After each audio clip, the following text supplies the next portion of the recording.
Hello viewers, আসসালামু আলাইকুম। আশা করি সবাই অনেক ভালো আছেন। আমাদের আজকের গন্তব্য আবার রাজশাহীতে এবার নিয়ে দ্বিতীয়বারের মতো যাওয়া হবে। আর এখন আমাদের নাস্তার বিরতি, নাস্তার পরে আমরা আবার রওনা দেব।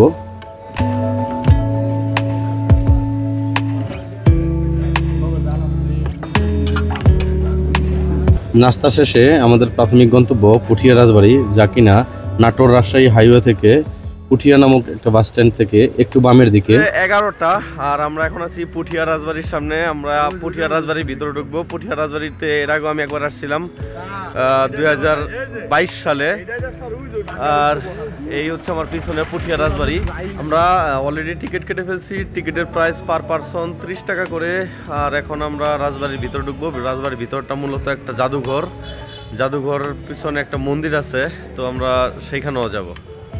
আমরা প্রথমে যাচ্ছি বড় গোবিন্দ মন্দিরে। পুঠিয়া রাজবংশ মুঘল সম্রাট আকবরের সময় প্রতিষ্ঠিত হয়। সেই সময় পুঠিয়া লস্করপুর পরগনার অন্তর্গত ছিল। 1776 সালে মুঘল সম্রাট আকবরের সুবেদার মানসিং বাংলা দখল করার সময় পুঠিয়া এলাকার আফগান জায়গিরদার লস্কর খানের সাথে যুদ্ধ হয়।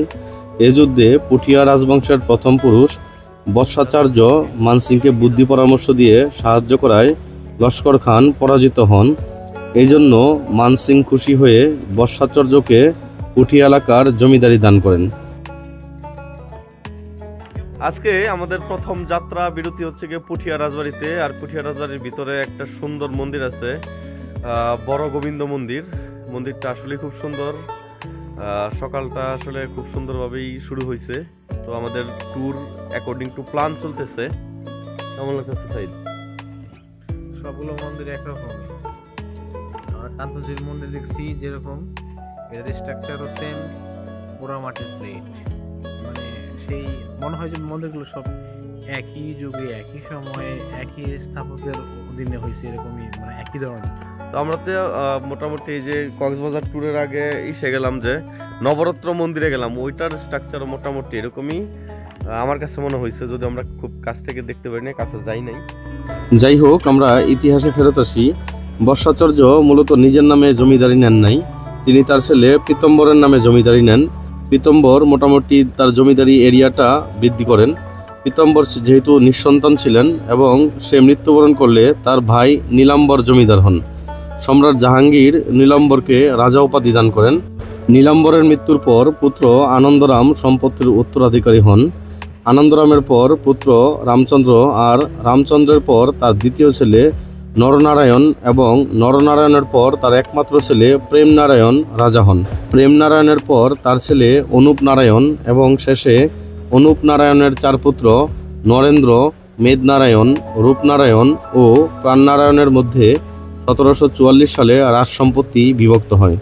নরেন্দ্র নারায়ণ যেহেতু বড় ভাই ছিলেন, তার অংশে 5 আনা এবং ছোট 3 ভাইয়ের অংশে 3.5 আনা করে সম্পত্তি ভাগ করে। সে থেকেই বড় ভাই নরেন্দ্র নারায়ণের অংশ 5 আনি এস্টেট এবং রূপনারায়ণের অংশ 4 আনি এস্টেট নামে পরিচিত হয়। নরেন্দ্র নারায়ণের জ্যেষ্ঠ পুত্র ভূপেন্দ্রনাথ 1809 সালে রাজা বাহাদুর উপাধি লাভ করেন। ভূপেন্দ্র নারায়ণের ছিল এক ছেলে, যার নাম জগন্নারায়ণ রায়। এই জগন্নারায়ণ রায়ের দ্বিতীয় স্ত্রী ভুবনময়ী নিঃসন্তান হওয়ার কারণে হরেন্দ্র নারায়ণকে দত্তক নেন। আবার রাজা হরেন্দ্র নারায়ণের ছেলে যোগনারায়ণ মৃত্যুর পূর্বে সকল সম্পত্তি স্ত্রী শরৎ সুন্দরীর নামে দিয়ে যান। শরৎ সুন্দরী শিক্ষা ও চিকিৎসা খাতে প্রচুর দান করতেন। তার অজস্র দান ও নিঃস্বার্থ জনসেবার মুগ্ধ হয়ে 1874 সালে ব্রিটিশ সরকার তাকে রানী উপাধিতে এবং পরবর্তীতে 1877 সালে মহারানী উপাধিতে ভূষিত করেন। শরৎ সুন্দরীর দত্তক পুত্র যতীন্দ্র নারায়ণ 1880 সালে ঢাকা জেলার ভুবনমোহন রায়ের কন্যা হেমন্ত কুমারী দেবীকে বিয়ে করেন। হেমন্ত কুমারী দেবী 15 বছর বয়সে 6 মাসের সন্তান গর্ভে নিয়ে বিধবা হন। তিনি এই রাজবাড়িটি নির্মাণ করে শাশুড়ি মহারানী শরৎ সুন্দরী দেবীর শ্রদ্ধায় উৎসর্গ করেন। হেমন্ত কুমারী দেবী বহু সংখ্যক সৎকাজের জন্য লর্ড কার্জন কর্তৃক 1901 সালে রানী এবং 1920 সালে লর্ড আরউইনের আমলে মহারানী উপাধিতে ভূষিত হন। তার মৃত্যুর পর ধীরে ধীরে সারা দেশে জমিদারি প্রথার বিরুদ্ধে গণজাগরণ ঘটলে ক্রমান্বয়ে পুঠিয়া রাজবংশেরও বিলোপ ঘটে। আমি এখন আছি রানীর ঘাটে, আর এইখানেই রানী তার স্নান সম্পন্ন করত। আর সাইদের মতো রাজা যে কিনা রানীকে এখানে গোসল করতে দেখতো, সাইদ রাজা রাজা ফিল হইতেছে না, সেই ফিল নাকি হইতেছে। তো আসলে রাজার বা রাজাদের জীবনই এরকম ছিল যে তাদের শৌখিনতার কোনো শেষ ছিল না। তারা তাদের রানীদের জন্য প্রাইভেসির জন্য একটা সুন্দর ঘাট করে রেখেছে, এবং যেখানে এই বাউন্ডারি করা,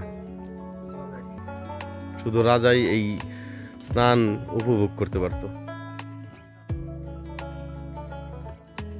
জমিদার বাড়ির পিছন দিকে আরও কয়েকটি ছোটোখাটো মন্দির আছে, সেগুলোরও স্ট্রাকচার একই রকম অলমোস্ট, বাট একটু ছোট সাইজের। এগুলোও বিভিন্ন নামে পরিচিত। পুঠিয়া রাজবাড়িতে এ নিয়ে আমার দ্বিতীয়বার আসা হয়েছে, আর আমরা এরপর যাব রাজশাহীর কিছু স্পেশাল খাবার টেস্ট করতে। তো সাথেই থাকুন।